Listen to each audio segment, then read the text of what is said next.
Copy দিয়ে একটু রসা বানাবো, এই জন্য কপিটা ভালো করে মানে ধুয়ে পরিষ্কার করে ভাপিয়ে নিয়ে যে ভাজতে বসিয়ে দিয়েছি। আর যে আলু আর পটল ভালো করে ধুয়ে নিয়েছি, কপি ভেজে তুলে নিলাম। এবার পটলগুলো দিয়ে দেবো,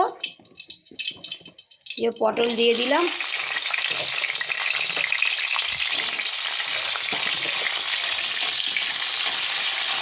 নুন হলুদ দিয়ে দেবো, নুন,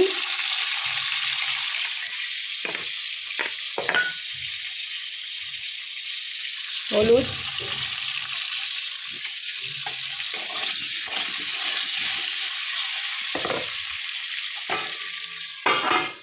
পটল ভাজা হয়ে গেছে, এবার আলুগুলো দিয়ে দেবো। কালা আসলে বল। আলুগুলো দিয়ে দিলাম, একটু নুন দিয়ে দেবো।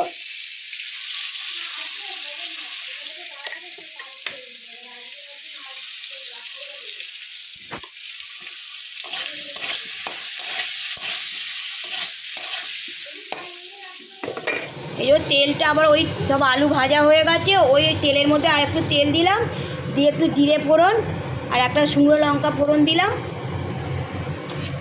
জিরে আর শুকনো লঙ্কাটা একটু ভাজা ভাজা হয়ে গেলে পেঁয়াজ দেবো।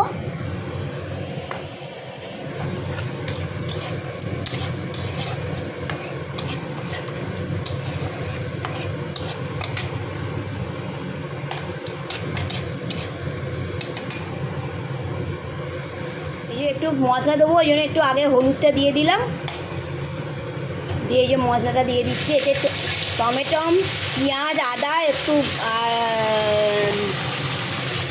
রসুন দেওয়া আছে, রসুন দিয়ে বাটা আছে, টমেটো, পেঁয়াজ, আদা, রসুন।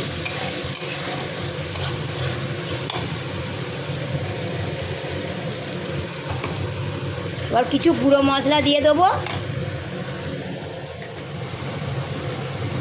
একটু জিরে গুঁড়ো আর লঙ্কা গুঁড়ো, জিরে গুঁড়ো লঙ্কা গুঁড়ো দিয়ে দিলাম, নুন দিয়ে দিলাম, একটু কাশ্মীরি লঙ্কা গুঁড়ো দিয়ে দিয়েছি, দিয়ে একটু মশলাটা একটু ভালো করে কষিয়ে নেব।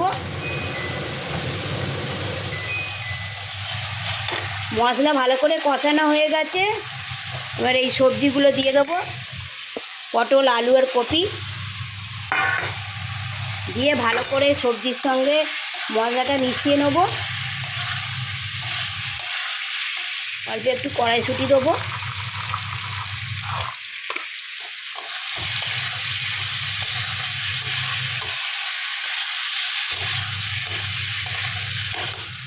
কষানো হয়ে গেছে, এবার জল দিয়ে দেবো।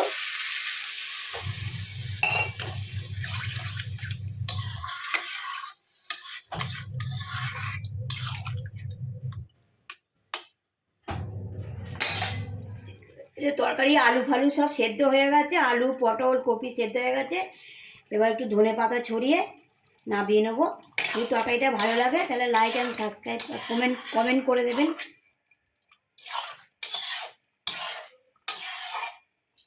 দেখি